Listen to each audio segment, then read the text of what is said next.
Test.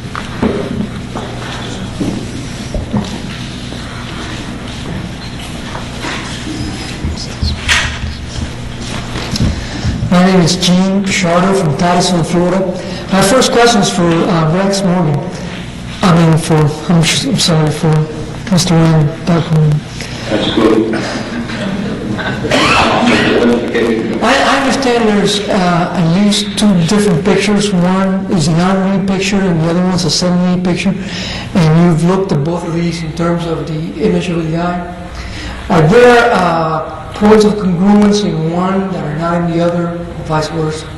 Yes, that's what we have examined the two. That is almost all the research was using non-radiated photographs rather than the 1978 ones. For two reasons, that we had access to them. Also, the image is better in certain respects on the 1931 photographs. Part of the reason for this is there's been deterioration of the image in the interval. We have actually done overlays on these, and we see that there is actually some pulling and twisting of some of the threads, so that the image of the right eye is not as apparent on the 1978 photographs as it is on the 1931 ones. During one exhibition, as we have photographs, it was pulled sideways, and we can show that several of the threads were rotated and pulled out of line, so that the image is not as apparent on the 1978 photographs. So we therefore use the 1931 ones, but show some of these in better detail. But the image is definitely there. It's been studied. The same thing is there, just doesn't show quite as well as 78. Yes, Brother Joe? Brother Joseph Marino, one of the few people here from St. Louis. And my question is for Dr. Weiner. I think most of the overlays you've shown, all of them have been very impressive, but in terms of the human face overlaying one human face with another, aren't you going to have a minimum amount of points of congruence, and at what point is that statistic sort of irrelevant in terms of one being based on another?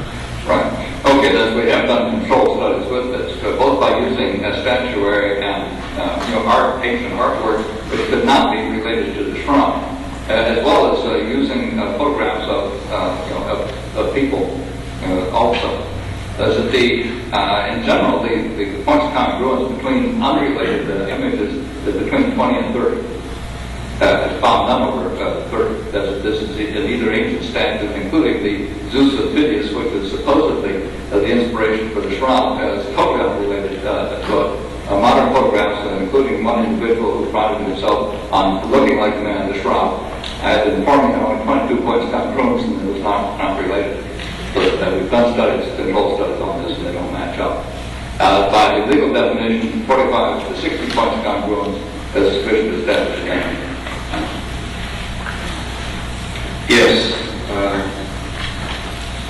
Dr. Meshach. David Meshach for Rex Morgan. Thank you very much for sharing some exciting ongoing research. I acknowledge the compelling nature of the young research regarding the presence of the shroud in England. I'd ask you if you have speculated on why the shroud would have become separated from the box prior to its return to France. Yes, thank you. I think again, the whole thing is speculation. I think the only answer I can suggest, well, there are two possibilities.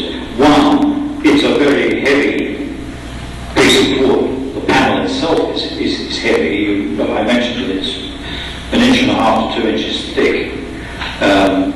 So it's a heavy lift now. Now, if you've got the whole box, that makes it 2-3 times as heavy. So it was a very impractical thing to use, although it might have been very secure. And so I can only speculate that either it did go back to France, wherever in England, and then was returned as if you like, an almost relic of the relic, as an object of veneration. Or it would have been more practical. If I'd been trying to scuttle back to France with it, I think I'd have taken it out of the box and carried it in something else. I mean, we've got all kinds of stories, haven't we, about the shroud indeed being carried, just under someone's arm, or even used for one isn't there about it being used as a piece of clothing, in all these perhaps unsubstantiated. So I think that's my only answer. I would say that if anything of what I have said is anywhere near right, that there are two possible reasons. One, the box is too heavy to carry around, so they left it behind, or two, they purposely did that to leave it as a relic in Temple Coombe. Thank you, my answer. Yes, I mean,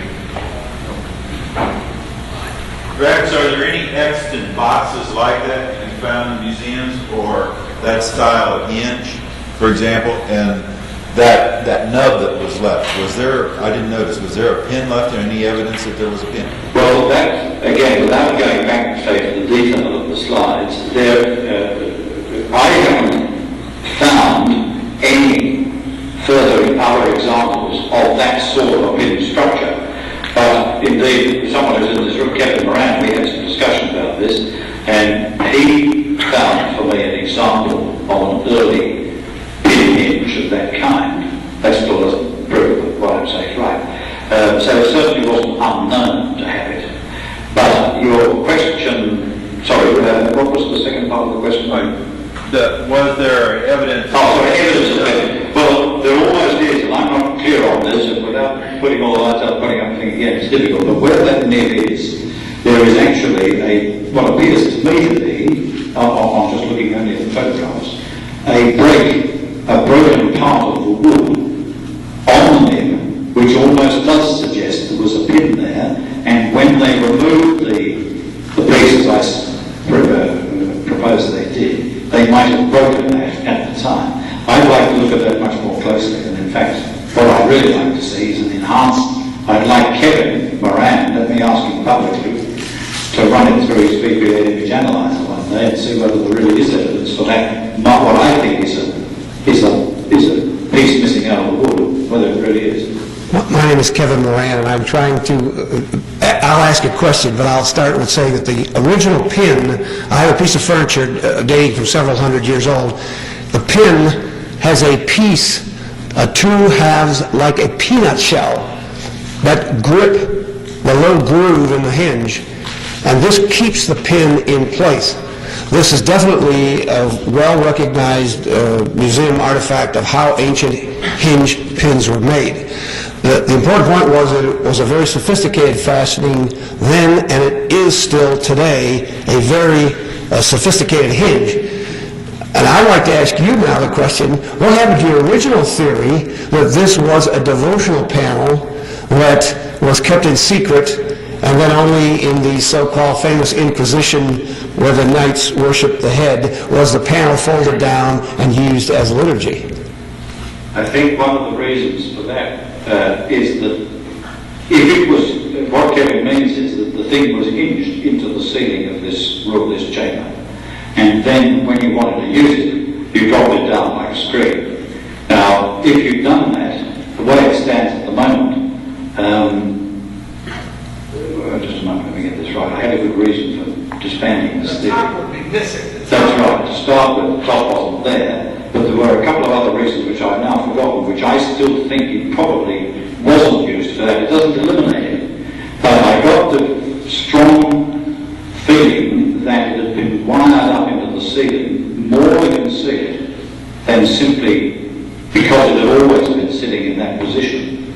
There's an even more elaborate theory by another shroud investigator, which I haven't involved in my discussion at all, and that is that this piece of wood could even have come originally from Constantinople and was used in some way in whatever was done with it there. But I haven't gone into that or speculated. But you can see from the questions that although in a sense it's a very insignificant part of our shroud studies, it's nevertheless very fascinating. We have one more question here, and then we'll go to lunch.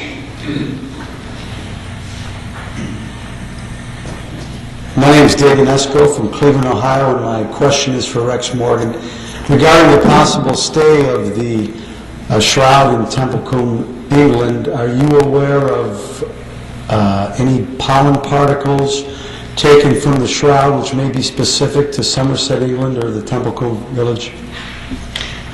I wasn't sure whether to say what I'm going to say or not, but I'm amongst friends, and therefore I know what I say will be kept within these four walls. video. You'll see why I'm hedging around.